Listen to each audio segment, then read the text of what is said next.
상담 오기 전에는 물어볼 게 많았는데 물어볼 게 생각이 안 난다. 수술을 월요일에 했다. 목요일이나 금요일 정도부터는 출근이 가능하다. 병원, 이것도 굉장히 병원의 선택에 있어서 고려하실 사항이 될 것 같고. 안녕하세요, 나나TV 최정식 원장입니다. 오늘 제가 준비한 내용은 가슴 수술을 결심하신 환자분들께서 상담과 수술에 대해서 계획을 세우실 때 도움이 될 만한 내용들로 준비를 했습니다. 도움이 되실 테니까 끝까지 시청해 주시면 감사하겠습니다. 우선 이제 수술을 하러 오시는 분들의 목적은 사실 딱 한 게 아니겠습니까? 가슴이 나도 커지고 싶다. 기본적인 목표가 될 텐데 환자분들마다 원하는 정도가 당연히 좀 다르거든요. 컵을 어느 정도 이제 생각을 해서 오시긴 하는데 사람의 체형을 볼 때 가슴만 보는 게 아니잖아요. 어깨도 봐야 되고요. 흉곽, 전반적인 비용도 같이 고려를 해야 되긴 하거든요. 내가 적당한 걸 원하는 건지 아니면 정말 빈약한데 약간만 있는 정도로도 충분한 건지 자연스럽게, 적당하게, 좀 약간 과하게 이 정도 세 가지 중에 한 가지 정도만 마음속에 담아서 오시면 제가 그거에 맞춰서 피팅을 해드리고 있습니다. 오셨을 때 많이들 하시는 말씀이 상담 오기 전에는 물어볼 게 많았는데 막상 상담을 듣고 나니까 물어볼 게 생각이 안 난다, 이런 얘기들을 많이 하시거든요. 그래서 저는 간단하게 핸드폰에라도 좀 메모를 해서 질문을 준비해 오시면은 제가 그거에 맞춰서 좀 더 디테일하게 상담해 드릴 수가 있으니까 그런 것도 좀 준비해 오시면 좋을 것 같습니다. 여러 가지 카테고리가 있을 것 같은데요. 우선은 어머님이랑 오시는 경우에는 따님께서는 좀 크게 바라시는 경우가 많고 어머님께서 좀 줄이는, 결국 그 중간에서 타협을 보는 경우가 많고요. 남편분들 같은 경우는 오셔서 의견을 크게 안 내시는 경우도 많은 것 같습니다. 좀 딴 데 보고 있거나 나가 있거나 이런 경우가 좀 있긴 있거든요. 남자친구랑 같이 오는 경우에는 조금은 크게 원하시는 경향들이 있는 것 같아요. 누구와 오시냐에 따라서 그렇게 좀 성향들이 있긴 있는 것 같고요. 결국 중요한 거는 환자분께서 생각하시는 어떤 확고한 의지가 있다면 그거에 맞춰서 최종 결정하시는 게 좋을 것 같습니다.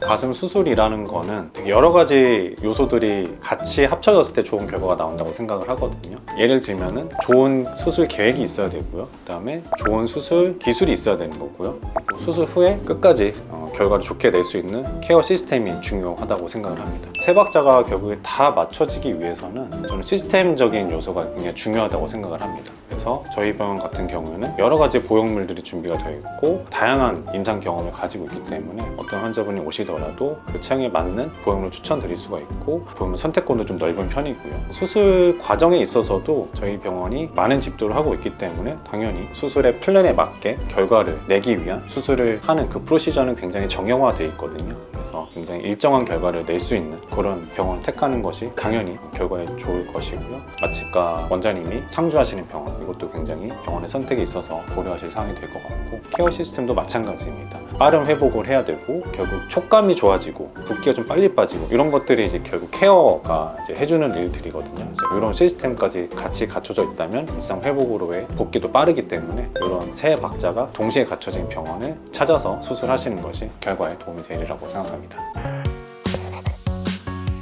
우선은 이제 수술하게 되면은 유두가 예민해지는 경우가 굉장히 많거든요. 그래서 그 예민한 상황을 피해주기 위한 유두 패치가 저는 좀 필요할 것 같고요. 두 번째는 쿠션 정도는 좀 좋을 것 같아요. 왜냐면 누웠다가 일어날 때 너무 힘이 들어가고 좀 아프다 이런 표현들을 많이 하시는 것 같은데 아무래도 쿠션을 좀 댄 상태에서 조금 더 수월하게 일어날 수가 있기 때문에 도움이 되실 것 같고요. 그리고 수술 전에 꼭 미리 사실 필요는 없는데 흉터 연고나 패치는 저는 필수라고 생각합니다. 연고나 패치를 발라주시는 게 흉터가 옅어지고 켈로이드성 피부를 막아주는 데 도움이 되거든요. 그래서 그런 것들은 수술 이후에라도 꼭 구매해서 발라주시는 것을 권해드리고 있고 지퍼 달린 옷도 좋은 것 같아요. 아무래도 이제 수술하고 나서 옷을 이렇게 위로 벗는 게 쉽지가 않거든요. 그래서 앞에서 지퍼를 조절한다던가 하는 그런 식의 옷이 있다면 분명히 생활하는 데 도움이 되실 거라고 생각합니다.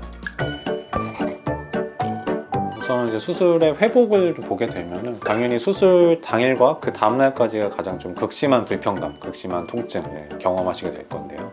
조금씩 가라앉는다 이렇게 이제 이해하시면 될 텐데 수술을 월요일에 했다라고 치면은 목요일이나 금요일 정도부터는 사무직이라는 가정하에 출근이 가능하다 이렇게 보시면 될 것 같고 유산소 운동, 내가 가슴이 출렁이는 운동을 할 거다라고 하시면은 한 달 정도 있다 하시면 되고요. 가슴 근육이 많이 쓰는 운동들 있죠. 수영일 수도 있고 골프일 수도 있을 텐데 이런 운동들은 3개월부터 하실 수 있다고 생각하시면 되겠습니다. 수술하고 나서 기본적으로는 회복을 잘하고 계신지, 상처가 잘 낫고 있는지 이런 것들을 이제 파악하기 위해서 1주차 때 경과를 오시게 되는 거고, 4주차 때 오셔서 모양 체크해 드리고 붓기 잘 빠졌는지 확인해 드리고 사이즈 체크를 통해서 또 추천드리는 거, 6개월에서 1년쯤에 한번 오셔서 경과를 한번 확인을 하고요, 초음파도 하시는 거를 권장드리고 있습니다. 가끔 이제 상담하러 오시는 분들 중에 남자친구가 뭐 바람을 폈다, 복수하기 위해서 빨리 수술해주세요, 뭐 이런 목적으로 수술을 갑자기 결정해서 오시는 경우들이 있어요. 순간의 감정 때문에 빨리 수술하시기보다는 내가 이 수술했을 때 정말로 이전보다 더 행복할 수 있는지, 내가 이 수술이 나한테 정말 필요한 수술인지 이런 거를 충분히 고민해 보시고, 그 결정이 이루어진 다음에 상담도 충분히 받아보시고 그렇게 수술을 결정을 하시는 게 좋은 결과를 내는 데 있어서 필요하다, 이렇게 생각하고 있습니다. 오늘은 가슴 수술 전에 고려해야 될 체크리스트에 대해서 얘기를 해봤는데요.